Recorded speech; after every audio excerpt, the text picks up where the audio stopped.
Irmãos e irmãs, a celebração desta sexta-feira nos apresentou o relato da paixão do Senhor.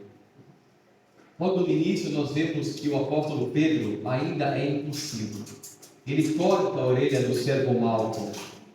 Isso significa a surdez dos judeus, quando Cristo se manifestava claramente como Filho de Deus e os chamava à conversão. De fato, nós vemos que no domingo de Ramos, Cristo já não usa mais de exortações para os judeus, mas ele entra na cidade santa com autoridade. Mas o mesmo Cristo restitui a orelha do servo Malco. Isso representa que a inteligência daqueles que fecharam os ouvidos a Cristo será restituída no dia da parousia, isto é, no dia do juízo final, quando os bons serão colocados à direita e os maus à esquerda. E sobre isso diz Santo Agostinho: nesse dia, quer queiram, quer não, todos se dobrarão diante de Jesus. O historiador antigo Flávio Joséfo, judeu por sinal, explica que Caifás havia comprado o sumo sacerdócio naquele ano, o que era totalmente ilegal. Ora, não é de se admirar que o pontífice injusto e ilegal também faça julgamentos injustos e ilegais. Mas, mesmo aqueles que odeiam nosso Senhor contribuem para a sua glória, porque no final das contas ajudaram a cumprir a profecia: é necessário que um só homem morra pelo povo. E de fato, o ódio, aquele mesmo ódio pela raça humana que teve o demônio quando induziu Adão e Eva ao pecado, foi o mesmo ódio que induziu o nosso Senhor, ou melhor, que colocou o nosso Senhor na cruz e trouxe a salvação ao gênero humano.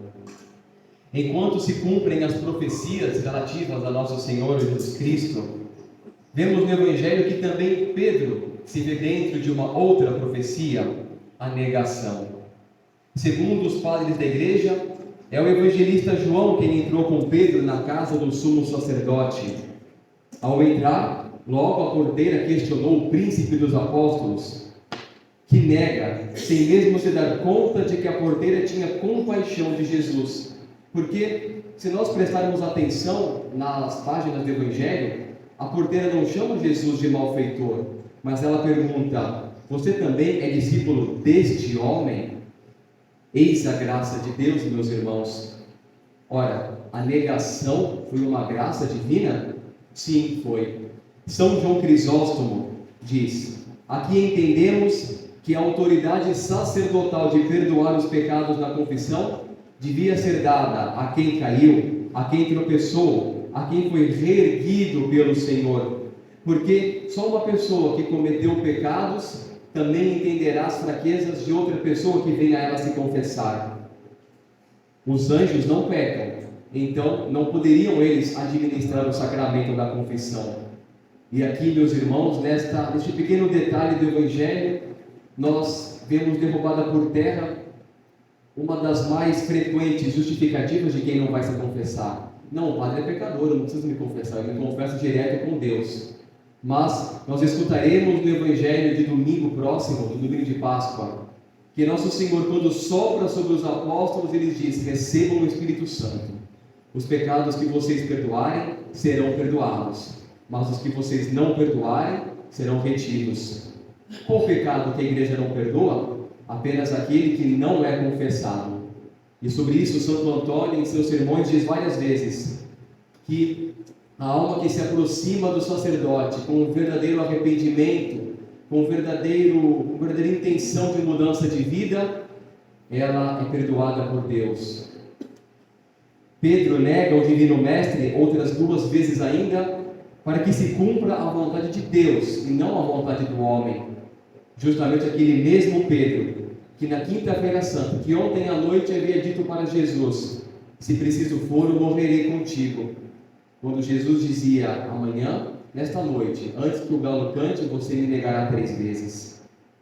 Em sentido místico, a primeira negação simboliza aqueles que negaram a Jesus como Deus verdadeiro antes da paixão, particularmente os judeus.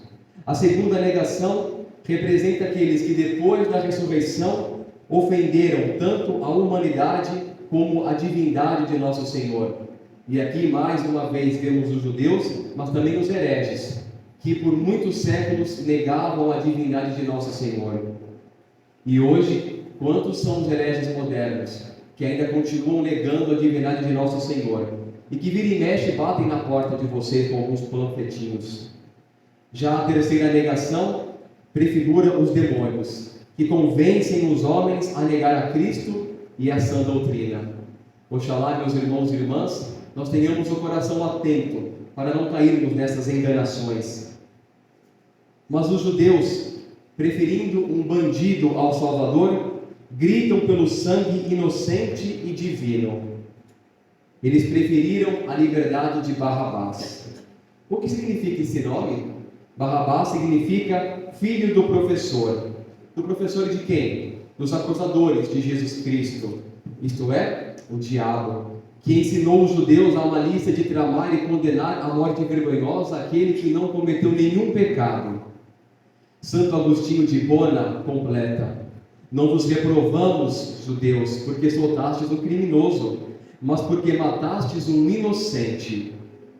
Mas se isso não tivesse ocorrido, a verdadeira Páscoa nunca teria acontecido. Jesus ainda é vítima do escárnio dos soldados romanos. Ele é coroado com espinhos. Um documentário sobre a crucificação, que uma vez eu assisti, diz que a coroa de espinhos é um fato que não consta nos relatos históricos.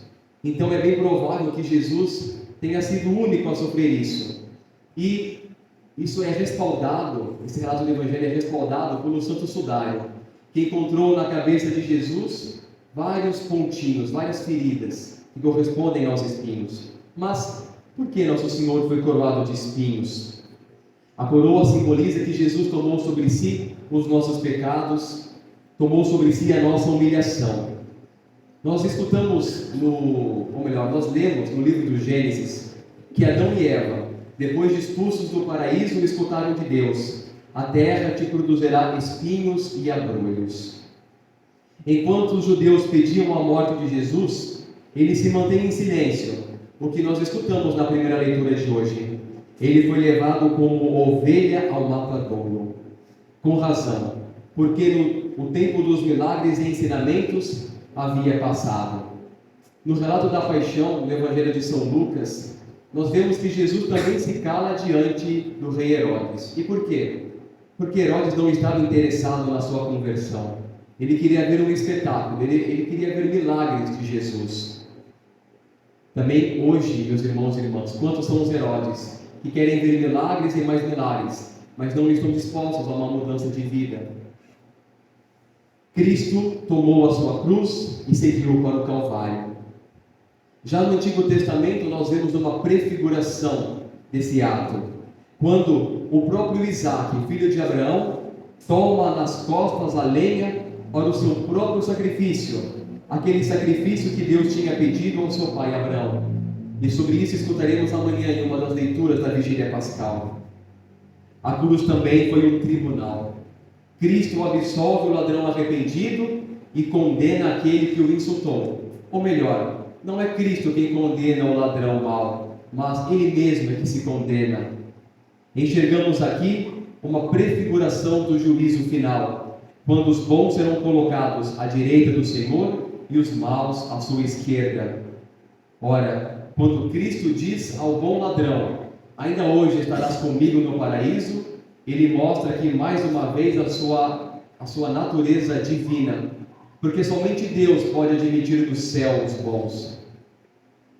As vestes repartidas em 4 pedaços simbolizam a igreja, espalhada pelos 4 cantos do mundo. A túnica inteira, por sua vez, representa a unidade dessa mesma igreja, unida na caridade, unida na comunhão com os apóstolos. A igreja, como diz São Paulo, é o corpo místico de Cristo. Cada um de nós, meus irmãos, somos membros de Cristo, e Cristo é a nossa cabeça. Com isso, nosso Senhor afirma novamente a sua dupla natureza de Deus e homem. Deus enquanto salva e perdoa os pecados, homem enquanto sofre e tem mãe. Assim, nosso Senhor reprova todas as heresias que viriam depois dele, que negavam a sua natureza divina. De todas essas heresias, a mais cruel foi a filosofia gnóstica, que dizia que o Cristo como Deus era um Espírito que veio habitar no homem Jesus, mas que na hora da paixão, o Cristo Deus foi embora, deixando o homem sofrendo sozinho. Mas nós escutamos aqui no Evangelho, meus irmãos, que Cristo, Deus e homem ao mesmo tempo, estava na cruz. Percebam que depois que nosso Senhor morre, o soldado abriu o seu lado.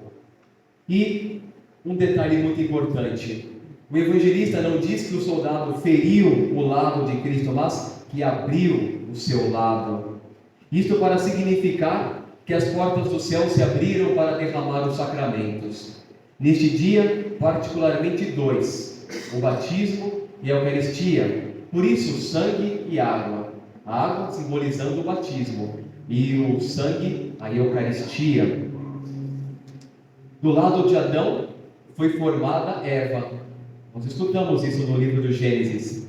E do lado de Cristo, quando o seu peito é aberto para jorrar os sacramentos, nasce a igreja. Com muita razão, portanto, São Paulo diz que a igreja é esposa de Cristo. Portanto, meus irmãos, da próxima vez que vocês forem se aproximar da mesa eucarística, comunguem como se vocês estivessem bebendo diretamente do lado aberto de Nosso Senhor, diretamente do seu coração. O abade Alcuino de York, que viveu no século IX, ele faz uma comparação muito interessante. Assim como o homem foi criado numa sexta-feira, Cristo morreu pelo mesmo homem numa sexta-feira.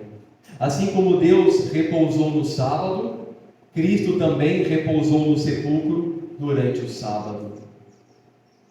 Cristo foi o primeiro e o único a ser sepultado naquele sepulcro, naquele túmulo. O mesmo aconteceu no seio de Maria. Ele foi o primeiro a habitar nesse puríssimo seio e também o único. Esta é uma verdade de fé, meus irmãos. A dor de Cristo teve 5 causas. Primeiro, doeu quanto ao lugar, porque o Calvário era o lugar onde se matavam os criminosos da pior espécie. Doeu pela injustiça. Cristo não cometeu pecado, e quem é injustiçado sente mais dor, sente mais angústia pela pena do que quem a merece. Doeu por causa dos amigos. Jesus foi entregue pelo povo que no domingo passado dizia: salve o Rei dos Judeus, bendito que vem em nome do Senhor. Aquele mesmo povo que no domingo passado levantava ramos para aclamar Jesus como Rei, hoje pediu a sua morte. Doeu no seu santíssimo corpo. Ele foi esbofeteado, flagelado, coroado de espinhos, pregado à cruz, e teve o seu coração, depois de morto, aberto pela lança. E finalmente doeu em todos os seus sentidos. Doeu nos olhos, quando chorou na agonia mortal no Horto das Oliveiras. Doeu no ouvido, ao receber as blasfêmias e os insultos. Doeu no olfato, porque quando chegou ao Calvário, o cheiro de corpos em decomposição era imenso. Doeu no paladar, quando tentaram lhe colocar vinagre misturado com mirra e fel, uma espécie de droga para aliviar o sofrimento. E doeu no tato, quando ele sofreu em todas as partes do seu santíssimo corpo. Finalmente, Santo Antônio de Pádua ensina que quando Adão ficou doente, o seu filho Sete foi procurar um remédio para ele no paraíso. Quando chegou no paraíso, recebeu das mãos do próprio São Miguel um ramo da árvore do fruto proibido. O arcanjo disse que quando o ramo florescesse, Adão estaria curado. Alegre, Sete regressou para casa, mas quando chegou lá, Adão já estava morto e sepultado. Então ele plantou aquele raminho junto à sepultura de Adão. E com o passar dos anos, aquele raminho virou uma árvore majestosa. Muito tempo depois, o rei Salomão construiu o seu palácio ao redor desta árvore. E então a rainha de Sabá veio da África para conhecer o rei Salomão. E quando ela viu aquela grande árvore no meio do palácio, teve um presságio de que alguém morreria nela, por cuja morte os judeus pereceriam e perderiam as suas terras e o seu povo. O rei Salomão, assustado com essa profecia, mandou que a árvore fosse cortada e enterrada, exatamente no lugar onde séculos mais tarde foi construída a piscina de Siloé. Aproximando-se o tempo de Cristo vir ao mundo, esse tronco veio à tona e o anjo começou a descer da piscina para agitar as suas águas, o que lhe deu o poder de cura. Naquela sexta-feira santa, os judeus procuravam um tronco para pregar o Salvador e encontraram aquele próximo à piscina. Cortaram-no e o levaram ao Calvário e nele crucificaram Jesus. Assim, meus irmãos, com a morte de Cristo, aquele lenho deu seu fruto e foi curada da morte eterna toda a descendência de Adão. Porque o arcanjo tinha razão. A verdadeira doença da raça humana não era uma doença corporal, mas era o pecado. Depois desses episódios, os judeus enterraram a Santa Cruz em Jerusalém. Muitos anos depois, cerca de 300, a mãe do imperador Constantino, a rainha Santa Helena, foi até Jerusalém procurar a Santa Cruz. E depois de muito trabalho, encontrou a Santa Cruz. Ela dividiu o tronco em relíquias e hoje nós temos a graça de, aqui na cidade de São Paulo, ter uma das relíquias da Santa Cruz, na Basílica de Sant'Anna. Cruz essa, da qual o sangue redentor jorrou para a nossa salvação. Sangue de Jesus Cristo, nosso Senhor, a quem seja dada a glória, a honra, o poder, por todos os séculos dos séculos. Amém.